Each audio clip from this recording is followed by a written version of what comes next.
पासून महाविकास आघाडीच्या माध्यमातून राष्ट्रवादी काँग्रेस पार्टी असेल, शिवसेना असेल, काँग्रेस असेल, आरपीआय खरात गट असेल, आरपीआय गवळी गट असेल, संभाजी ब्रिगेड असेल, असे इतर सर्व मित्रपक्ष अतिशय ताकदीने संपूर्ण चिंचवड विधानसभेमध्ये प्रत्येक मतदारापर्यंत जाण्याचा प्रयत्न करीत आहे आणि प्रत्येक मतदारापर्यंत ज्या पद्धतीने गेले 15-20 वर्ष या पिंपरी चिंचवड शहरामध्ये दादांनी जे काम केले, साहेबांच्या दूरदृष्टीमुळे जे काम झालेलं आहे, हे काम प्रत्येक मतदारापर्यंत पोहोचवण्याचं काम ही सर्व मंडळी करत आहेत.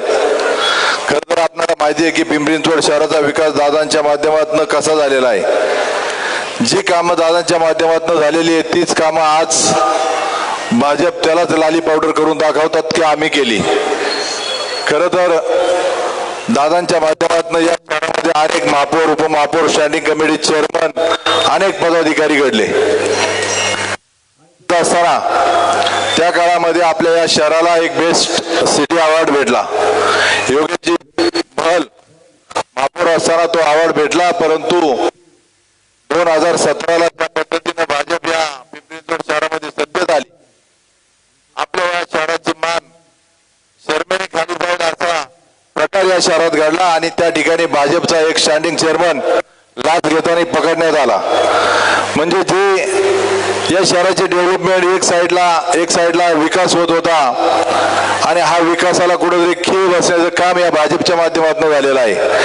दादांनी केलेला विकास कशी या महानगरपालिकेतली जनता विसरू शकते आणि आता भाजप सत्तेवर आल्यानंतर दादांनी केलेला विकास कसा आठवण त्यांना येते ते आपल्याला माहिती आहे.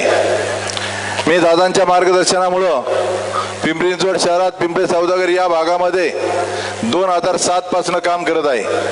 काम करत असताना दादांच्या सतत मार्गदर्शनामुळं या प्रभागामध्ये गार्डन असेल, प्लेग्राऊंड असेल, मोठमोठे रस्ते असेल, BRT असेल, फुटपाथ, सायकल ट्रॅक अशी अनेक भरीव कामं त्या ठिकाणी मी करण्यात यशस्वी झालो आणि हे सर्व श्रेय जातं दादांना.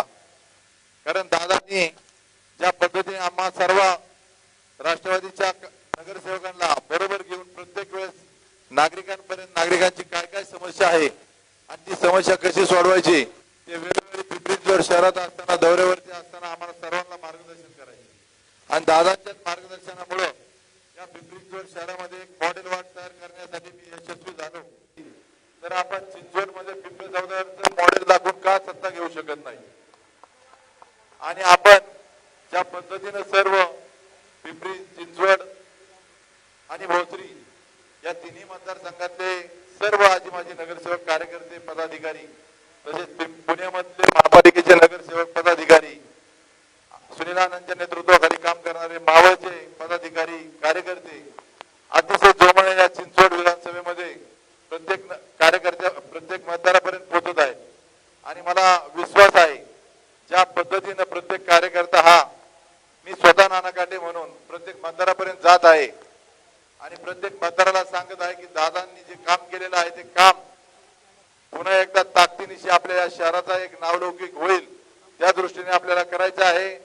म्हणून ज्या पद्धतीने नाना काटे या चिंचवड विधानसभेमध्ये उमेदवार म्हणून आहे तर आपण जर सर्वांनी ताकदीने त्यांच्या पाठीमागे राहिलंच तर नक्कीच येणारा काळ हा आपला असेल आणि ज्या पद्धतीनं चिंचवड विधानसभेमध्ये आपण विजय झाल्यानंतर येणाऱ्या काळामध्ये पिंपरी चिंचवड महापालिकेमध्ये आपली सत्ता आल्याशिवाय राहणार नाही.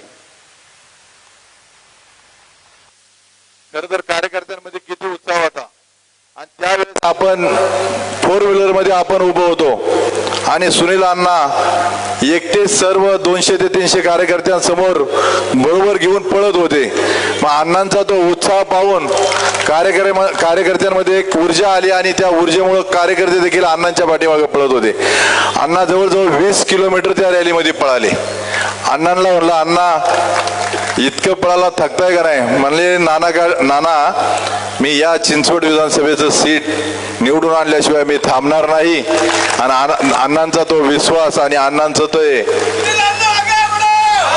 हे पाहून आम्ही खरं तर भारावून गेलो आणि अण्णा नक्कीच तुम्ही ज्या पद्धतीनं इतकं कष्ट घेताय त्या कष्टाचं नक्कीच ही जनता आपल्याला फळ देईल असा देखील मला विश्वास वाटतोय.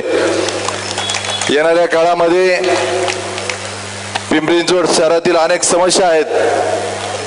भाजपने ज्या पद्धतीने या 2017 पासून या महापालिकेमध्ये भ्रष्टाचार केलेला आहे, त्यांचे चेअरमन सापडलेले आहेत.